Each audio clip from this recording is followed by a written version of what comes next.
down. Now, this, of course, is a massive security operation, goes without saying. But the security operation is so big, world leaders are being told they're all going to get into one bus to move them to Westminster Abbey on Monday. And former Royal Protection Officer Stephen Park joins us now to talk about this giant operation. Stephen, nice to talk to you.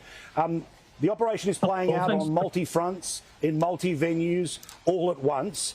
I know this has all been in the planning, but to see the seemingly effortless logistical movement is something to behold. Yeah, I mean, I think you've already said what I was going to say. The planning has been in years now, and obviously it's been run by certain code names for certain parts of what's going on. At the moment, what we're looking at is Operation Marquee. So that's Westminster Hall, where the Queen is currently lying in state. And you'll see in the centre of the picture, you've got the Queen's Guard, you've got the Beefeaters, which everybody will know. And then you've got two lines of people being filtered through very slowly. Not many bags to be seen, which is good. Obviously, bag searches take a lot of time. The police get frustrated by that. But it looks like everything's moving. I was watching the streets earlier that you were showing, and people are moving quite swiftly through. So there are obviously enough checks going on from the train stations, from car parks. You also spoke about the dignitaries. This is one of the very big problems in managing dignitaries, because they come with their own close protection teams. They have to dovetail into the security network, the planning, all together. And we'll see how that plays out. But at the moment, it seems perfection personified, if you don't mind me saying. And I hope it carries on that way.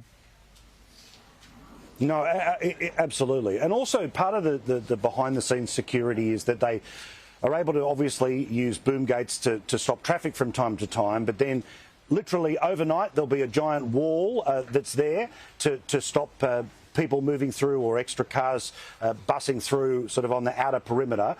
That thing will then close shut when the parade moves through. Then it's gone within a day. Don't know where the storeroom is for all of this stuff, but it is giant. Also, we're going to see as well, as you say, those extra protections, and particularly, say, for the President of the United States, whenever they travel with a bubble within a bubble within a bubble within a bubble, and the Beast will be part of that as well. That means you deal with them or they deal with you?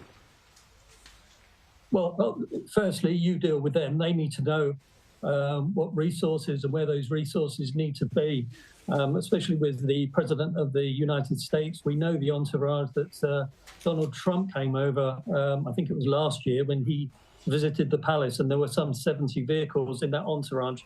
I'm sure it won't be quite as large as that. Let's say London is very well versed in pomp and circumstance. You know, we've got Windsor Castle.